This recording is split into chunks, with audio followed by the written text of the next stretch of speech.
you can't carry a tune. Pretty much. That's awesome. Well, welcome everybody to our February REIA Now update. Glad you guys were able to join us on this Friday, February 17th, 2023. Of course, we're going to have some legislative updates for you from our COO, Charles Tassell, but also we have some very special guests, Bryon and Melanie, a father and daughter duo, which I love that, from One Stop Tax Strategies, are going to really share some powerful tax strategies with you guys today as well. So get ready for that. And in the meantime, we got some announcements that we need to make. So I'm going to turn it over to our to Rebecca McBroom. Thanks, Ryan. Thanks to all of you that are new, and welcome back. And thank you to those who have joined us many times before. We will be pursuing not just our alternative investing strategies, but also some really great advanced strategies that you may need to know for the changes that you're making for your investing business. We'll also have legislative updates, as Ryan said, with Charles, and welcome on a great team to help us with tax strategies. But I need to let you know really quickly that this is informational only. And if you have very specific tax or legal questions, even though we'll be covering some financial strategies during the sessions, we are not giving you advice. You need to take time to spend time with a local person that can get to know you and your specific needs for that. So if you have specific needs, get specific advice. But we are here to promote, to protect, and to educate. We've been doing so for almost 40 years now. We have 120 local associations and chapters, over 40,000 members that we represent, and we are really happy to welcome you aboard. Today's session, as all of our REIA Now sessions, is sponsored by Home Depot Pro. They have special programs for investors that they offer through National REIA. We have everything from discounts on paint at 20% off at the register to rebates and other exclusive programs here on the National REIA membership team. You can find those special things at your local REIA. To find a local REIA in your area, you can come to the National Real Estate Investors Association website, and then just click on I'm an investor, and then here at Find a Local REIA. At that point, you'll see a map of the U.S. You can choose your location and then align with a group that can fit your needs. You'll also find special benefits that those local groups offer to you that are specific to your region. So take advantage of that.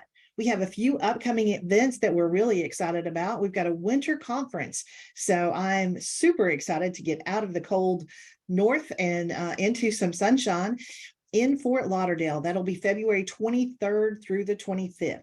If you happen to miss it, many of the sessions will appear over time in our university, so keep a lookout for that. And coming up next month will be our ever popular virtual Day on the Hill. Charles and I will be heading to DC later in March, and we'd love as many of you to join us as possible to do an in-person and live Day on the Hill where we will meet with our legislators to talk about why our industry is so important for the health of communities in general and how we support the economy and the communities in which we do business. But we'll have today our special guests will tell us about kind of some of the things that have come out of tax law and how they can apply to you. So I will pass it back to Charles at this point and let him take it away. All right. Thank you, Rebecca. Couple things update wise. Let me just touch base on these. I'm going to touch on them briefly since next month we're going to be dwelling on these a little more heavily.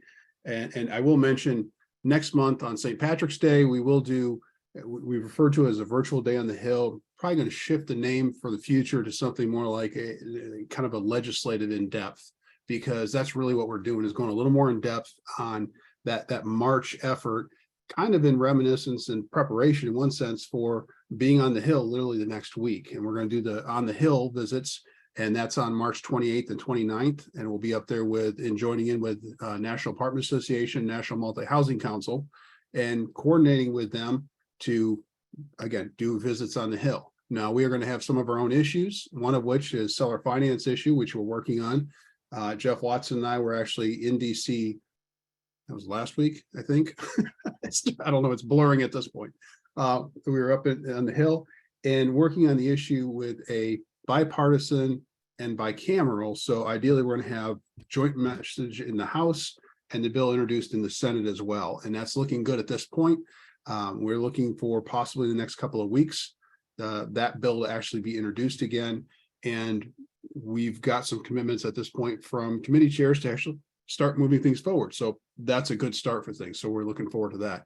I'm going to throw some initials at you: VVTN MDCO. And that's voter voice going out in 3 different states at this point. If you live in Tennessee, Colorado, Maryland, please make sure you're following up with your voter voices that are active there. Stay involved. And if you are in a state that has an issue at the state level that's going on that you need to get involved with, we can help engage these and turn them around. I think Troy had somewhere around 250, 300 emails out to legislators literally overnight. And let me tell you, that's a grassroots miracle when that happens. The legislators sit up and pay attention. And to that point, I'm actually, one of the things I'll mention, I'll just give you a little tidbit. Some of the speakers were lining up. I was actually talking with one of them today who's very excited. He's a former congressman, and he speaks, and he's actually quite inspiring. He'll be speaking to us on the 17th of March as well. So just heads up, there's a couple of things like that coming. We'll probably have a couple of former legislators, and really want them to share not only kind of the inspirational side, but also some of the practical side, the nuts and bolts of what works, why does this happen, and be able to ask those questions and go, okay, wait a second, we approach this, and and they'll be able to share a little bit of behind the scenes how some of this stuff actually works. So I want to make sure we do that. We were going to have another gentleman on with FHA, and then literally yesterday, late afternoon, we get a notification that, by the way, their legal department said, oh, we can't do it right now. We got to hold up for like 10 days. And okay, so the program that they were starting to roll out, they stopped rolling out. So may have an FHA person with us on March. We'll see. When they're ready to roll out the program, we'll help them roll it out. But I can't go into anything else on it right now. It's because legal said we can't. So we'll leave it at that for now. But again, 2 dates coming up, March 17th. And we will start at 3 o'clock for those who are legislatively inclined and are up for sitting through that much and getting a little more in depth. And then again, we'll start at 4 for everybody else and continue on till about 5 o'clock. The other one is March 28th and 29th, and we'll be in DC for Advocate, and look forward to as many of you can join us. Please reach out to Lori and let her know. In the meantime, as regulations are moving, bills are moving, issues are being pushed, and please stay on top of our Real Estate Investing Today site. Brad is putting publications out there and articles that are out there. Thank you, Brad. They're relevant, and you really want to make sure you're staying on top of it. We're trying to put some messaging out there and making sure that you're following up on that messaging. So with that, I will transition us over here to Bryon and Melanie with one-stop tax strategies. And this is one of those areas, it's one of those ones sometimes you go, man, I wish I could have had a V8, I wish I would have known that ahead of time. Anybody want to write a check to the government for $100,000 that you didn't have to write? Oh, that hurts. Well, that's part of what we're going to look at today, is some of those kind of things. And when do you need to take the steps? How should you take the steps? I've listened to Bryon was speaking down at with Eddie, and has done some other groups, and it's actually has a number of materials that we're going to be sharing out as well. And so we wanted to bring both Bryon and Melanie on and have them share a little bit about what it is their perspective on a one-stop tax strategy, and the real benefit that they can look at what you've already done, tell you maybe some painful mistakes you made, and then also share with you, by the way, here's how we can help you in the future and move forward. And that's really where we want to save you. I mean, our focus is your bottom line, and their focus is your bottom line as well. And to that end, Bryon and Melanie, thank you for coming on here. Greatly appreciate you guys joining us today. For having us. Appreciate it. Absolutely. I don't know which one you want to start with the program? Yeah. I'll go over what we call our 7-step tax solution. And what it is just kind of what we see as our low hanging fruit. We see that it's a lot of these strategies are available to a lot of people and they're unaware of utilizing them and how to do that. So I'll go over that and then we can look at what that looks like in some real life situations. So I'm going to share my screen and then I'll put it into slideshow mode here. All right.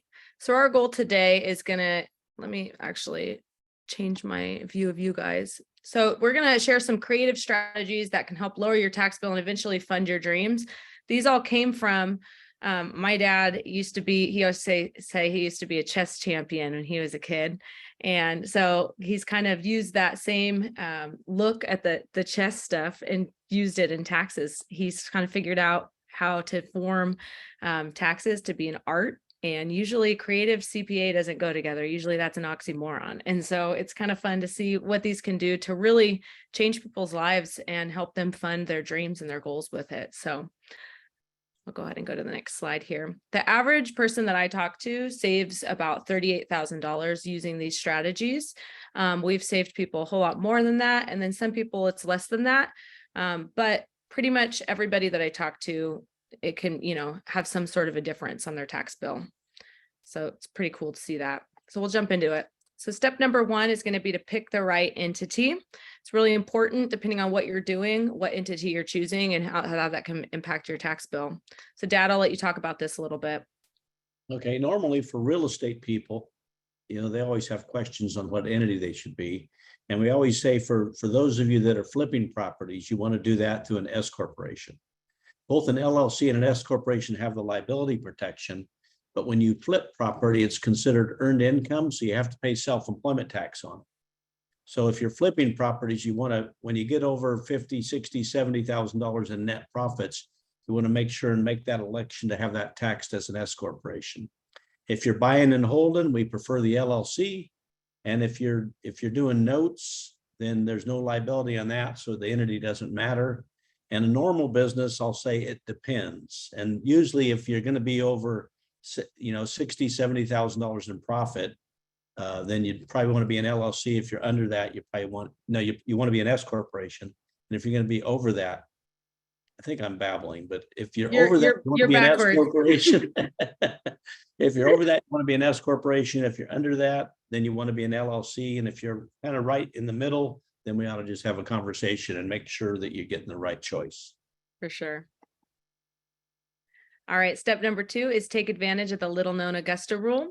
So this came from Augusta, Georgia, the golf tournament over there where all the people would leave. They'd rent their houses out for a couple days. And so the IRS just said, you know what, everybody can rent your house out for 14 days tax free. So if you're not renting your house already, like doing an Airbnb or anything, renting out a room, you can rent your house to your business for 14 days tax free. And for our clients, we just like them to hold their corporate board meetings in their home. We create an agenda for that and just make sure, all the T's are crossed, the I's are dotted, and you can get some tax free money that way. If you guys have questions, feel free to put them in the chat and we could take a look at those as we're talking. So step number 3 is legal child labor. Get your kids on the payroll. So this is my daughter, Naomi. She's 7 years old. She's my little model. I also have a 5-year-old that is my model as well. And this is as long as they're under 18, you can pay your kids. Actually, needs to be updated. It's 13,000. What is it? 380, Dad? Or is it a little bit more? 13,850. 13,850 now. So you can pay your kids close to 14,000 tax free, which is pretty awesome. If you have multiple kids, we like to call that our breeder plan, and you can get a big deduction if you have a lot of kids. Step number 4 is an ebb tide lowers all boats. This is where we look at all the tax brackets around you that we can maybe utilize to benefit your taxes and maybe their situation. So let my dad share this because he does this with my grandma. Okay. What I do with my mom is just on Social Security. They don't have a lot of other income. So I formed a separate corporation for my mother, and it provides a service to my CPA firm. And if in case anybody's wondering who Measure Results is, I also own a CPA firm. Okay. So, my mom's corporation provides a service. My mom doesn't do anything. She only owns the stock of the company. So What I do is I have it provide a service to my CPA firm. This last year, I put $84,000 into that corporation for profits from my CPA firm. And that $84,000 got taxed to my mom and not to me. And the benefit of that was I saved $41,000 in tax on my return. You know, we're in California, so we have the sunshine tax you have to pay. And then my mom only paid $11,000 in tax. So it saved a net of $30,000 just by using my mom's tax brackets. So we also do this with kids in college. You could pay your kids that are in college if they're at a lower tax rate. And the good news with that is you can get them some maybe, you know, financial aid, or sometimes we've gotten out of state tuition to in-state tuition with it if we form the corporation in the state that their college is in. And you can combine it too with the parents and the college or just anybody around you with lower tax bracket. So this is a huge one. It could save typically about 15 to 20,000 per person, depending on what state you're in, what bracket you're in. But yeah, this can really make big impact on your taxes. So I'm going to jump in here real quick. One of the questions was directly related to this issue. And does that affect, for example, Byron, does that affect your mom's Social Security or ratings along those lines? No, my mom is 90 years old, just turned 90. And so it doesn't affect her Social Security. It does make it taxable, but I'm paying, that was part of that $11,000 in tax to make it taxable. The one thing it does affect is it does affect her Medicare reimbursement rate. You know, you had the monthly amount you have to pay for Medicare. So, I mean, I give her money anyway, so I just give her extra money to cover that increase in the monthly expense for Medicare.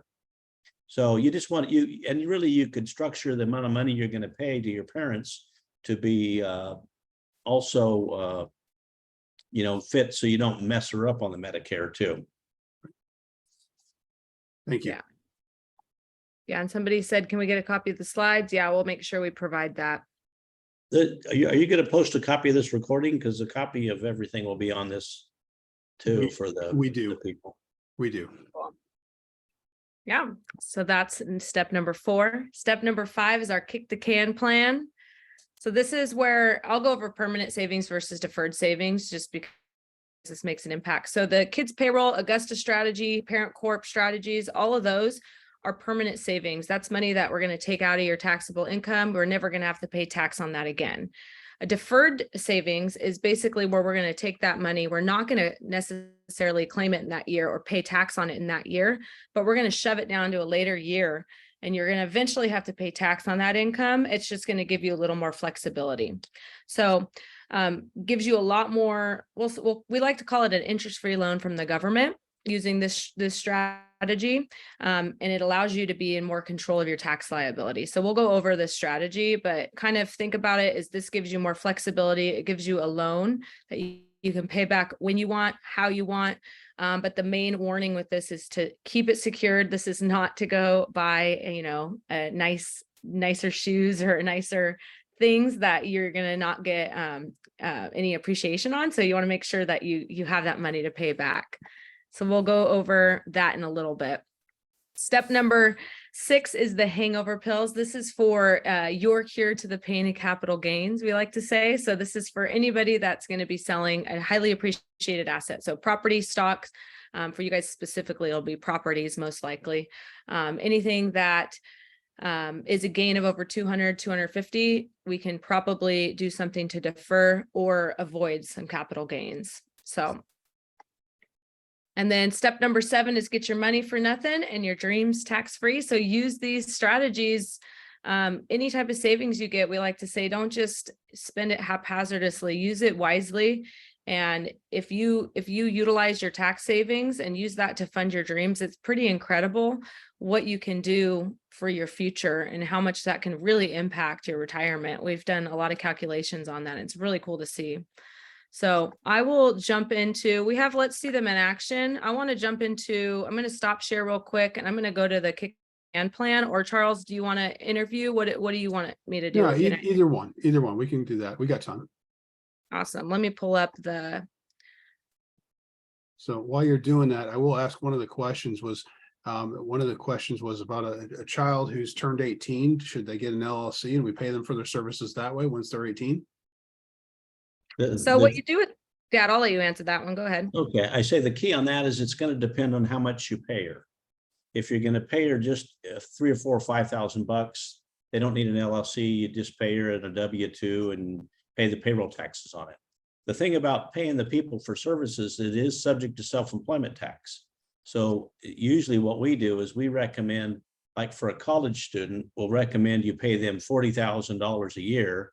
At $40,000 a year through an S corporation, because there's no self-employment tax, the tax on that happens to be about $2,500, and then the kids get $2,500 of education credits. A lot of times the parents make too much money to take the education credits, so this way we put enough income into the child to pay the education credits themselves, and that way they pay zero tax on that $40,000. And so it kind of depends on what you're planning on paying. Now, a lot of times you pay the kid, they take a draw or a distribution from their own corporation, and they use that money to pay for all their schooling, or they pay you back for the money that they owe you for several years that you probably thought you'd never get back. But you're just taking advantage of their lower tax bracket. If you're doing this though, you want to make sure that the people get the joke and they know that the money's coming back to you. Otherwise it could get very expensive. Yeah. So this is our kick the can plan. So this is for people. I mean, it just depends. This is where it's really important for us to look at your profit and loss, your sheets. But this is specifically good for people with high, payroll, marketing dollars, anything like that. We can put those services into a new company. So let's say here's your main company, your new company, let's say it's your marketing or your payroll company. This is just going to be very specific to each person. But this marketing company is going to be invoicing your main company. Your main company is not going to be a good customer, and it's going to pay its bill, or not going to pay its bill until December hits. And then all of a sudden it's wonderful, it pays everything off. And you can do that year after year. So what that does is it creates a big deduction to the main company, but it's not taxed to the service company until the following year. So we could just kick that can down the line, and that's how you can get that interest-free loan. We like to say from the government, and then just use that to fund your investments, fund business growth, whatever you feel you can get the most return on that. So there's that. Dad, do you want me to stop sharing? You jump into what you did on your tax planner? Okay. Yeah, let me stop share. We had some other case studies, but my dad put one full on into a tax planner so you guys can see it in action as if we're filling out the return. Okay, so this is somebody that came in. Can you guys see that okay? It's awful tiny, we realize, and I apologize. Is it readable? Charles, is that readable? Or should I? Yeah, we can see it. Okay, so basically this person came in, and if you look at their income, they had a wage, they had a big capital gain, and then they had some losses from their rentals and other small businesses. But anyway, they had, with the big capital gains, they had a $900,000 taxable income, And so with that, the tax on that happened to be about 161. I didn't put a state in on this, so the tax on the state could be 0 to, in California, it could be very, very substantial. Okay. So, but if you look at this person had a couple things they could have done. One, we started by doing the kids' payroll. So if I look at my income on this story, you notice how the pass-through incomes went down by $93,000.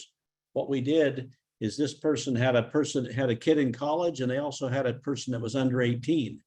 So we paid the under 18 child the $14,000, and then we put $40,000 into, they had 2 children in school. So we paid the 2 kids $40,000 a piece. So that was a total of $93,850 in extra deductions.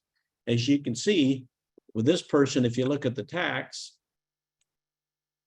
the difference in the tax here is 161 minus 139. So that would have been about a $22,000 tax savings just from transferring money through and taking advantage of your kids' tax brackets.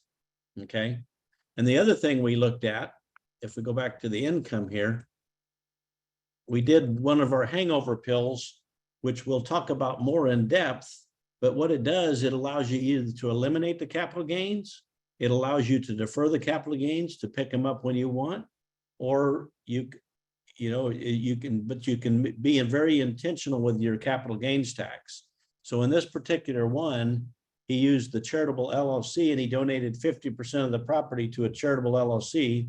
Like I said, I'll go more into the details in a little bit, but look at the difference in tax on this one. We could have had him pay $19,000 in tax instead of the 161 if he would have done nothing.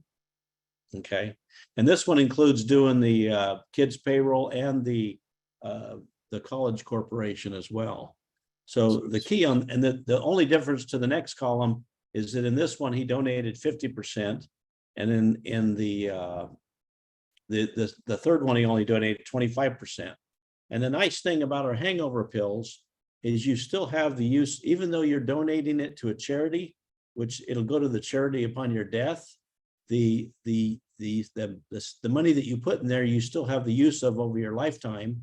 And so that way you have that money, extra money, plus the government's money that you didn't spend on taxes, you have it available for investing. So that way that money can actually still continue to grow for you. So let me get this straight. So there'd be about $140,000 there sitting there in unpaid taxes, or not unpaid taxes you didn't have to pay. So $140,000 that Fred sent off to the IRS that he didn't have to pay. Right. And there's additional funds there available. I mean, that's a pretty substantial amount of money. Right. I don't know about And the keep rest in of you. mind, this is federal only.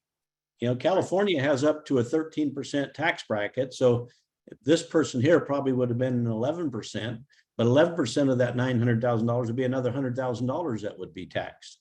Right. So it would have been almost a $250,000 in extra tax that'd be available to use for your investments and fund your dreams. So it's really pretty an incredible plan. So I'll ask the question, does anybody on here want to pay an extra $250,000 in taxes? So let me jump to something real quick. And you guys have a website, so somebody can go to the site. I don't know if you want to share that in the chat as well, but this is something that you guys, people can go in and go, okay, at what point does this make sense to me? Okay, Fred had a huge capital gain. Great. Okay, my capital gain isn't that much this year. When should I have a conversation? What can I do? And explain a little bit of that, will you? Yeah. I like to say, I mean, it never hurts to get a second opinion. You know, if you're going to get any type of quotes on contracting jobs, like if you're doing any remodeling or if you're getting a second on your health, you're going to go ask another doctor and get a second opinion. So to me, if you're paying any tax that you're not happy about, it doesn't hurt to take a look at it and have somebody take a look at it. If you're looking at any type of gain, it doesn't hurt to have us take a look at it and see if it makes sense. Because then you're not missing out on anything, you know, it's better safe than sorry. And it definitely makes sense to talk to somebody before the sale of anything. Don't come and have the, oh, you did conversation. And that's the kind of part I wanted to get to is, okay, maybe there was something you could have done, but you know, it's better to have that conversation up front and go, okay, I think we're going to sell this. I might have an offer on something. When do I do what? Right? Before you put it under contract, before you put it up for sale. Okay. Well, we actually have what we call three different hangover pills. And the charitable LLC is one of them. It has to be done before you go into contract or even before you list the property. Okay. The extended escrow trust can be done while you're in escrow, and the after the sale, you can do a charitable lead trust combined with a private foundation and get a deduction even after your sale. Has to be before the end of the year though. So there's options for anyways, but you have, you know, for any time, but as long as it's within the year. But I would say if you want options, the sooner the better. Kind of like, when is it good to start saving for retirement? The sooner the better. Yeah. And I'll go do you want us to go into these at all, Charles? Do you think these would be helpful for everybody to see the different? Let's touch on those, please. Okay, perfect. So we'll look at these in real action. You know, this is somebody, we had a client, let me minimize the view. We had a client who's selling the business for $6 million. So let's just, instead of business, just put property. If you had that big of a gain, that would be, you know, the tax on that would have been $2.2 million. We used the charitable LLC and we're able to get the tax down from $2.2 million to $128,000. So that resulted in over $2 million in savings. That's pretty cool. Let me go back to that real quick. Yeah. So, and part of the reason I'm doing this is one of the questions was, my kids are grown already. What can I do? And I think this is part of what this is an application for that, correct? Yeah, this could be just pretty much just avoiding gains. Yeah. Dad, did you want to add to that? Well, you can actually use these as also a great estate planning tool. You know, the estate taxes right now are a little bit over $11 million with the inflation adjustment, you know, but in 2025, I think they're scheduled, unless it gets passed again, to go down to $2.5 million a piece. So anybody with over if you're married and have over a $5 million estate, you'll be looking at a 45% estate tax on top of the income tax and property taxes and whatever else tax they've dreamed up that you've paid over your lifetime. So a lot of these can be used to bypass down to your grandchildren or children, whatever your personal plan is. And I almost call this the triple scoop ice cream, because when you use these strategies, what it does, this particular one avoids the capital gains on part of the property. 2, you get a massive charitable contribution, which offsets your other income that you might have. And 3, the income can go to your children later. The property can go to your children later. So that way you avoid the 45% estate taxes down the road. I ran numbers, and in a high tax state, for every $100 that you put into one of these, you saved $122 in tax, counting the death taxes. So they're really great vehicles. They're not audit risky. And there's some rules you have to follow. And, you know, and there's some expenses you have to incur. But like I said, it makes sense for anybody with doing it over 200 to 250. On some of the smaller strategies, you can do it if it's over $100,000 gain. But on some of these, you want to have about $250,000 in taxable gain before you do it, just because of the startup cost and the overhead cost. So not even for just yourself. Think about it for how can you use this to set yourself apart from the competition. If you're looking to buy properties from somebody's afraid to pay tax and they don't want to sell their property because of capital gains. You know, you have these in your, you know, wheelhouse to pull out and be able to say, well, we can help avoid that. Well, and so describe a charitable LLC a little more. Let's touch on a couple of the rules on it, because there's been some questions on how different is it. And I'll get those questions answered as I explain it a little bit. And sometimes I wonder how much detail to go into, because you lose some people, but some people get really into it. So we'll try to keep you entertained here. Appreciate it. Go ahead and keep rolling. I'll just keep commenting here periodically on some of the different questions. Thank you. Yeah. So what you do is you start this by you first form a LLC, and you make that LLC taxed as a 1% manager and a 99% member. Now, when you first start this, you own both of these. Then what we do is we put a percentage of your property. In this particular instance, on the $6 million, he put 40% of the business into the LLC before he sold it. And right before the sale, you donate that 99% interest. And this is one of the questions in there. It has to be a 501c3. And there's also certain rules that you have to apply where the donation can't be more than I think a third of the donations to the entity. So it has to be a fairly large 501c3. But here's the kicker. The money stays in the LLC. It doesn't go to the charity until you pass away.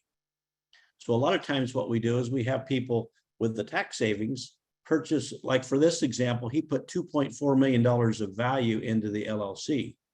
So he only paid tax on 3.6 million instead of the 6 million. So his capital gains came way down. In addition, he got roughly a $2.4 million tax deduction for the contribution of the LLC interest to a 501c3. So the nice thing about this, depending upon your tax scenario, is the capital gains you pay tax at 33% with California tax, and with the charitable contribution you get a savings of 49%. So the two really offset each other, even though you only put 40% in, and it lowered the tax bill down to $128,000. And there's a few rules on this that you have to look at. The charitable contribution is only good for up to 30% of your income. Also, the charitable contribution only lasts, you can carry it over for 5 years if you don't use it all. So a lot of this, you can look at this and say, I'm over the next 5 years, I'm going to be winding down a lot of my rental properties because I truly hate my tenants, and then, but this way you can use this to avoid the tax. And what's your first year? What is this first year you started real estate? We'll go over some of those strategies in a little bit. They're just not for right here on that last question. And then Dad, somebody asked the charitable trust versus a regular trust. Regular trust is just simply to avoid probate, correct? A living trust is what most people have, and that's just to avoid your probate. It's also in some states, like in California, you can use it so Medi-Cal can't grab the house after you're in a rest home too, and the state has paid for that. So there's some strategies with living trust for that. This is not considered a living trust. This one actually is not a trust. It's an LLC that you donate to a nonprofit. Okay. We do have another strategy, which we'll go over in a minute, on trusts. Mm-hmm. Okay. So another case study we have is we had a client who is selling a laundromat. So once again, put property, if this is what's most applicable to you, for 1.5 million. Tax on that would have been 345,000. And so we used the deferred escrow trust, and we're able to get the tax down from 30,000 instead of 345. So it was deferred savings of 315,000. And yeah, do you want to talk about, you did the calculations on that with inflation, what that was in 30 years? Oh yeah, I ran the numbers and said, if you took that, that 315, and then you were able, let me back up a little bit. What the deferred escrow trust, let me explain how it works. You're getting ready to sell a property. You could be an escrow on it. And what you do is you form the trust, you sell the property to the trust on the installment sale. Now, most of you probably are familiar with the installment sales. This is something Eddie Speed talks about all the time. The power of installment sales is when you sell on the installment sale, you only pay the capital gains tax if and when you receive the cash. So this way you can spread that capital gains tax out over many, many, many, many years. Okay. Also, so what happens is you sell it to the trust, and then the trust sells the property to the third party. So now the money's sitting inside the trust because it got paid cash for it, and the trust owes you the money. What that trust does, that trust can invest the money, and it can buy other real estate properties. It can make loans and deeds of trust. It can even make loans back to you. They have to be secured, but you can make loans back to you, and you can buy other rental properties using the money that's in that trust. One of the things about this deferred escrow trust, it does require an independent trustee. That independent trustee is going to let you invest that money. It's just going to make you follow the rules. Like, for instance, you have to, when you loan money back, it has to be secured. Sometimes you can have it secured with life insurance. And then what happens with this is over, say, 30, if you sold that property to yourself on a 30-year interest-only loan, you basically would pay interest only to yourself. And for 30 years, and in 30 years, you might pay the capital gains tax. Well, if inflation stays like it is today, and if you had a $300,000 tax that you deferred, that $300 tax in 30 years might only be worth $30,000 in today's dollars. So you basically would pay it in tomorrow's dollars, the tax that you owe today, plus you have the use of that money for 30 years. If you buy and made a 7 or 10% rate of return on your money, obviously that money would grow and grow and grow, and you'd have a tremendous nest egg that you could have. You do have to pay a market rate of interest. There's no discounted loans to yourself. You really want to make sure there's, third-party rates and third-party security and get everything notarized, just like you would do if it was a third party running through a title insurance. Hey, Dad, I have somebody asking if you use the installment sale, is there any strategy that can be implemented to use the installment sale if you're tagged as the dealer? If you are a dealer, then this deferred escrow trust does not work. It only works for capital gains. It doesn't work for ordinary income, because when you're a dealer, you can't sell on the installment sale. It's all due when you sell the property, even if you carry paper. Now, I have one of my clients that is a dealer, and what he does is he does tremendous amount of flipper properties. And this guy is just amazing at buying flipper properties and turning them into cash. He actually wholesales a lot of them to other people, if anybody of you need a contact for somebody that does this. But what he does is he ties up the property in his Roth IRA. And then what he does is when he flips it to you, he has you pay his Roth IRA $25,000 in profit per property. So he makes all of the money as a gain, a capital gain, a short-term capital gain, but a capital gain, but he hasn't made in his Roth IRA, so he never pays a tax on it. So he says he can do 5 properties a year on this, but he's married and he has 2 kids. So 3 kids now, because he just had another one. So he could really do this flipping for 25 properties by using his Roth IRA.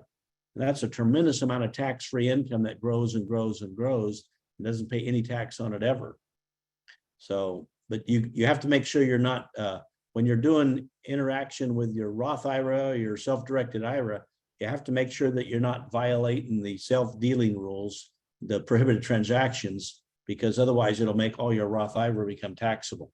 So make sure you get some professional advice with that. Mm-hmm. But the deferred escrow trust is completely different than a self-directed IRA.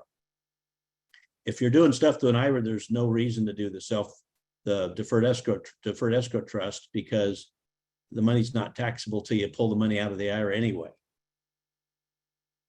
Now, Charles and I were talking on a prior phone call, a really cool way to use this deferred escrow trust.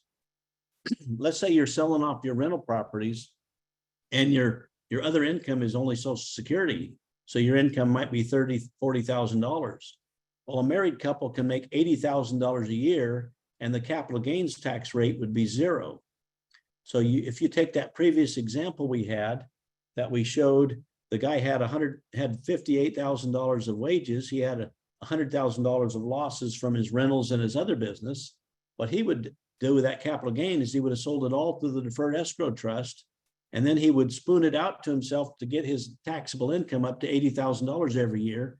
And by doing that over many, many years, probably 10, 15 years on that capital gain, what that would have done is it would have made it so that he would have had 0 tax on that capital gain by paying himself an installment plan to keep his income at $80,000.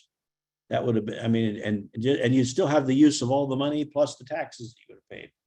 So there's just some real great strategies that you can use on the liquidation and sale on some piece of properties. Okay. Now, we also had a question earlier in the chat about someone that has some high W-2 and they want to save taxes so they can invest more. That's where we get into what's called the charitable lead trust. There's also charitable remainder trust. For this example, I'll use the charitable lead trust. And I don't know, we probably don't have a slide on that one, do we, Melanie? We don't have a slide on that one. Okay, so what you do with a charitable lead trust is let's say you have a high wage and you're making, like I had a guy come to me and he had a $1.8 million W-2. That's obviously a pretty high W-2, more than most. This guy, but mainly he was getting a lot of stock options from a company he worked at and they were taxable. So he really only made about $500,000 a year in his wage, but he was getting taxed on $1.8 million. What this person did is we formed a charitable lead trust and he made $1 million tax deduction, $1 million donation to the charitable lead trust. And then what he did, he also formed his own private foundation. So the way it works with a charitable lead trust is you make that donation to the charitable lead trust, you get a immediate tax deduction for the discounted value of the donation to the charitable lead, to the charities. But over a 20-year period, that charitable trust donates it to a nonprofit. Now, the strategy we set up is that we form your own nonprofit. It'll be your own private foundation.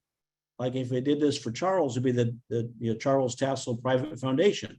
And so over 20 years, that $1 million, he'd give $50,000 a year to his own foundation. And then the rules for that foundation is that every year in that foundation, he has to donate 5% of the money to a real charity or to charity expenses. Let's say that his foundation, the goal was to help orphanages around the world, and Charles had a flair that he wanted to do a lot of traveling. Well, what he could do is he could have if he wants to go down to Costa Rica, he could have the charity pay his way down to Costa Rica and actually pay him a salary while he's doing the work looking for an orphanage in Costa Rica, or looking for one to help support, or looking to start one up. Melanie actually is actually doing this.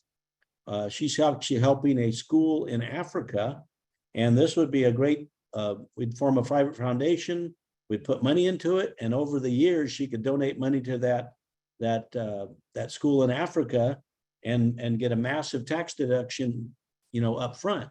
The beautiful thing about something like that, for my example that I showed earlier, is you get 20 years worth of charitable contributions in the year that you need it the most. And then later, after you retire, you've sold off your properties, you may not need the deductions as much, so you take them all up front. It is too late to do this for your 2022. The latest date on all this stuff is to do it, and I always say come in early December, because we get slam packed, and the attorney that I work with on setting up a lot of this stuff gets really slam packed to the end of the year. So the earlier you come in, the better customer service you're going to have. A couple of people weren't real happy with my attorney guy at the end of the year, but they didn't start doing anything till December 23rd. So, you got to have a little compassion for the guy that's getting, 50 people who heard these through the years, and at the end of the year, they want to take advantage of it. So Byron, to that end, you're talking about the time frame of when, but let's go back to the how much. And that's, there's a couple questions on there of, I have a single rental, or I've started in the business. How much, whether it's, rental income, capital gains, what size and amount should we be talking about? I mean, 10 grand to one person is a huge amount. 10 grand to somebody else is like, that's a rounding error. So what are we looking at? Well, I think we might want to go back to some of our other basic strategies that we use. And you want to do those first. We spent a lot of time talking about capital gains, but most of these people are trying to accumulate real estate. I'm assuming that's correct, right? So they're not really going to have a lot of capital events. If we look at some of our other strategies, Melanie, you talked about kids payroll. We talked about the parent plan. If some of you out there, that we talked about the ebb tide lowers all boats, there's a lot of different variations that you can use on that. For instance, if you have a significant other, so you're not married, but you have someone, you have a high wage earner, and he's invested in real estate, and happens to cohabitate with someone that's in a low tax bracket, or maybe is raising your children. We call that one the baby mama plan. Okay. But you can basically hire that entity, form an entity for that person, have it make a service to help you manage your real estate or do maintenance work on your real estate. That's important, because that way you're not giving away the ownership of that, but you're still taking advantage of the tax brackets. But that way you can transfer income into that person's and offset your wage. So there's a lot of strategies like that you can do. Dad, do you want to talk about if you have a high W-2, or in your spouse, let's say your spouse doesn't work, can you talk about real estate professional status or anything like that they can take advantage of as well? Everybody's heard, I'm sure people have heard the strategy where you go out and you buy a piece of property and then you do a cost seg on it and you take bonus depreciation. Is that a pretty familiar strategy with this group, Charles, or is that something I should go over as well? Yes, please. Go ahead. Yeah. Okay. So there's a thing called a cost seg study. So let's say I buy a shopping strip mall, or I buy a mini storage. This doesn't work so well with single family homes, because you're not going to have as it's not going to be as worthwhile for you, but it does work. It's just not as lucrative. But let's say I have a mini storage I bought or part of it for $1 million. You can do what's called a cost seg study. And a cost seg study, what they do is it's an engineering study, and they go through and they take a look at everything that the actual, you might buy it for $1 million, but what you do is you break it out to, here's how much I spent for roll-up doors. Here's how much I spent for electrical wiring. Here's how much I spent for, you know, but and what they do is they reclassify. Normally, if you bought a mini storage, it would be classified as a 31-year property. So you got to write off, you know, 1/31 of it every year, and you get just a little tiny deduction. Well, when you do a cost seg study, over 50% of the cost of that property now becomes 5, 7, 10, 15, and anything that's under 20 years, you can take off in the year that you purchase it.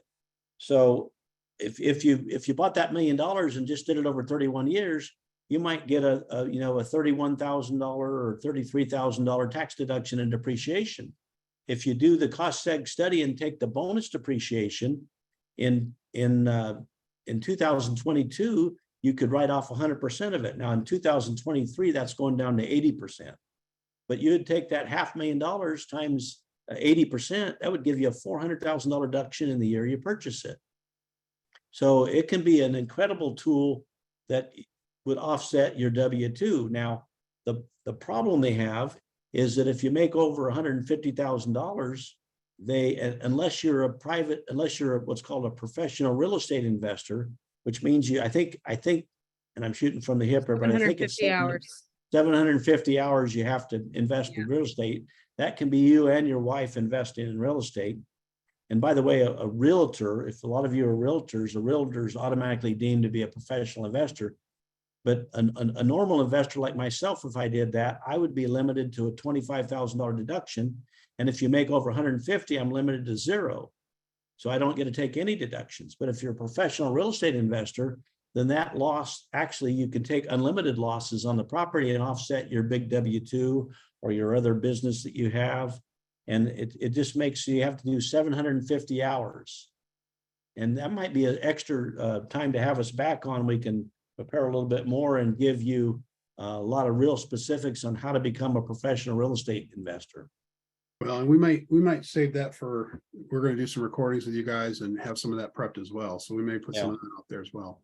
And for local associations, some of these, we're hoping that some of these experts that we've been having on might be, such as an environmental you're talking here, be able to something you guys can play it, or you need, whether it's a special event or something, and you're like, man, we've got a small group of investors.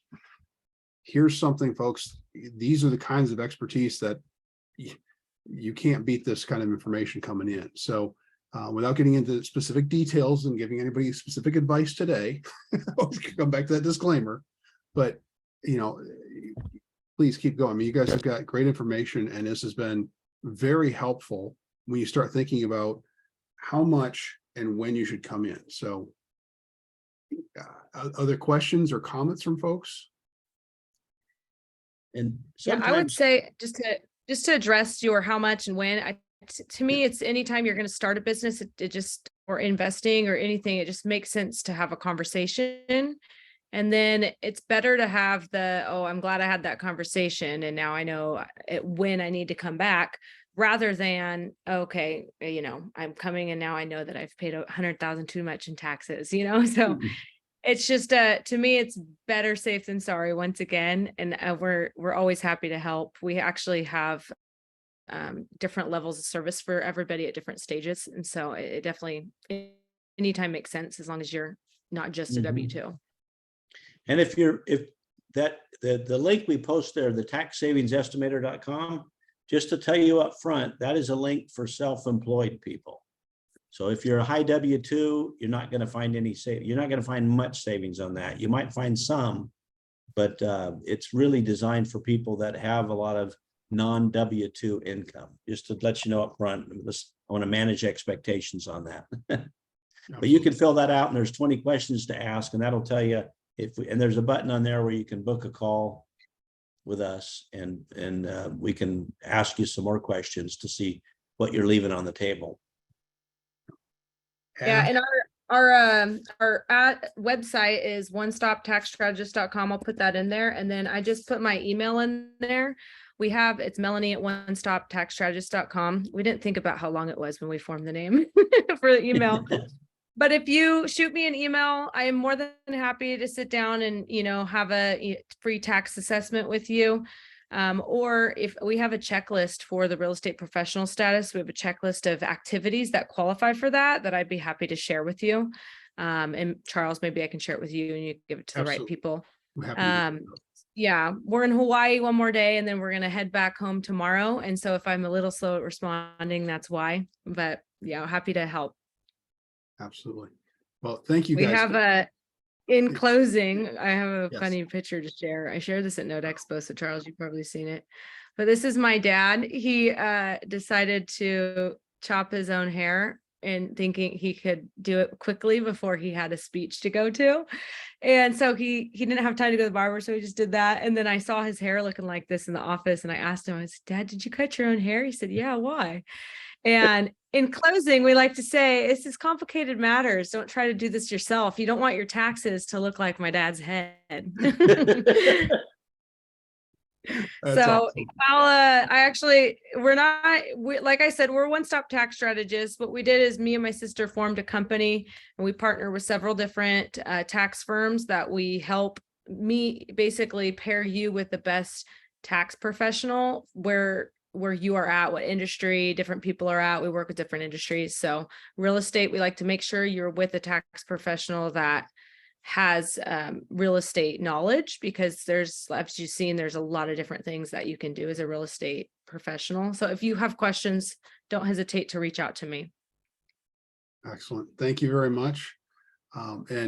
This is not the last you'll see of these guys. We greatly realize their resource value to you guys, and we want to make sure we're getting them out. And again, thank you, Melanie and Byron, for your time. Thank you for taking time out of your Hawaii trip to come speak with us. We appreciate it. Happy to.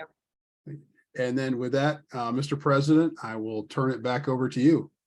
Okay. Well, listen, thank everybody for joining us today. We want to thank Charles for his legislative update, the announcements from our Executive Director, Rebecca McLean. Obviously, reminding you guys of the National REIA Winter Conference that is February 23rd to the 25th here in lovely South Florida, my part of the world. Thanks again to Byron and Melanie for all the great information. I'll tell you, Byron, you are a very humble man, allowing your daughter to share that picture, miss. We really appreciate it. He's fun to make fun of. And I love the dynamic, the father and daughter duo. That's great, keeping it in the family. So that's just another resource that National REIA wants to offer to all of our real estate investors. So with that, thank you guys very much. Happy Friday. Have a great weekend, and we'll see you next time. Thank you. Thanks, everyone.